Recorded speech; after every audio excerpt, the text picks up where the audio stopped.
August 1947ના રોજ ભારત દેશને આઝાદી મળી, પરંતુ 14મી ઓગસ્ટ 1947ના દિવસની જો વાત કરવામાં આવે તો વિભાજનનો એક ગોજારો દિવસ હતો। તેમાં કેટલાય લોકોને મુશ્કેલી વેઠવી પડી હતી, તો કેટલાય લોકોએ પોતાના બલિદાન આપ્યા, ત્યારે ભારત દેશને આઝાદી મળી છે। ત્યારે સમગ્ર દેશમાં ભાજપ સરકાર દ્વારા વિભાજનની વિભીષિકા કાર્યક્રમ યોજવામાં આવી રહ્યો છે। તે અંતર્ગત કચ્છ જિલ્લા ભાજપ દ્વારા પણ વિભાજનની વિભીષિકા અંતર્ગત કાર્યક્રમનું આયોજન કરવામાં આવ્યું હતું અને આ કાર્યક્રમ અંતર્ગત જેટલા પણ લોકોએ આ વિભાજનમાં યાતનાઓ વેઠી છે, જેટલા લોકોને મુશ્કેલી પડી છે અને કેટલાય લોકોએ પોતાને બલિદાન આપ્યું છે, તે દિવસને યાદ કરવામાં આવ્યો હતો અને તે લોકોને શ્રદ્ધાંજલિ આપવામાં આવી હતી। તેઓની પ્રત્યે સહાનુભૂતિ વ્યક્ત કરવામાં આવી હતી। તો વર્તમાન સમયમાં વિશ્વની જે પરિસ્થિતિ છે અને આવી પરિસ્થિતિનું ફરી પાછું નિર્માણ ન થાય તે અંતર્ગત કાર્યવાહી કરવા માટે પણ સમગ્ર નાગરિકોને જાગૃત કરવામાં આવ્યા હતા। આવો આ અંગે વધારે સાંભળીએ કચ્છ જિલ્લા ભાજપના અધિકારીઓના શબ્દોમાં। 14મી ઓગસ્ટ 1947નો એ ગોજારો દિવસ, જે દિવસે પંજાબ, સિંધ અને અન્ય પાકિસ્તાનના પ્રાંતોમાંથી અનેક લોકો શબના રૂપે ભારત આવ્યા। આ વિભાજનનો દિવસ એ કાળો દિવસ છે, પરંતુ આઝાદીના 75 વર્ષ સુધી આને ભૂલાવી દેવામાં આવ્યો।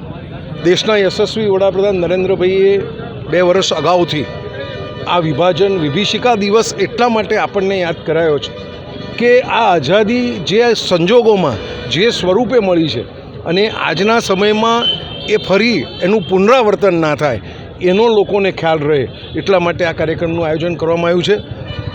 આપણે જાણીએ છીએ કે વિશ્વની જે પરિસ્થિતિ અત્યારે છે એમાં આવા કાર્યક્રમો દ્વારા દેશના લોકોને ખબર પડે કે જે લોકો વિસ્થાપિત થયા હતા એમની યાતનાઓ શું હતી, એમણે શું શું ભોગવ્યું છે અને કઈ રીતે આ દેશને આઝાદી મળી છે તેને યાદ કરવા માટે અને એ શહીદોને શ્રદ્ધાંજલિ આપવા માટે કચ્છ જિલ્લામાં આજે આ કાર્યક્રમ આયોજિત કરવામાં આવ્યો છે।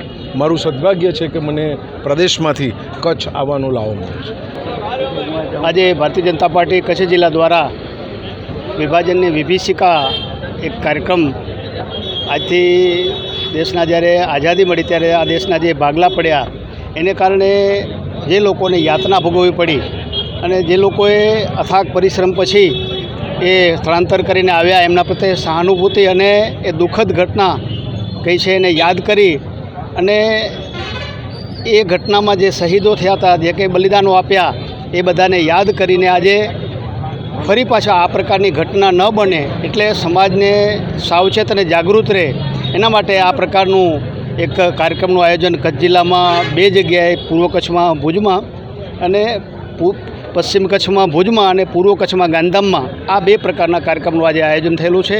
એમાં પ્રદેશના વક્તા તરીકે અત્યારે મૌન રેલી થશે અને મૌન રેલી બાદ એક જાહેર કાર્યક્રમ થવાનું છે ત્યાં હોલમાં, અને એના દ્વારા જે આ કંઈ લોકો શહીદ થયા હતા, બલિદાન આપ્યા છે એને યાદ કરી અને એમને એ દુઃખદ ઘટના છે એનું સ્મરણ કરીને સમાજને સાવચેત કરવાનું કામ આ કાર્યક્રમ દ્વારા થવાનું છે।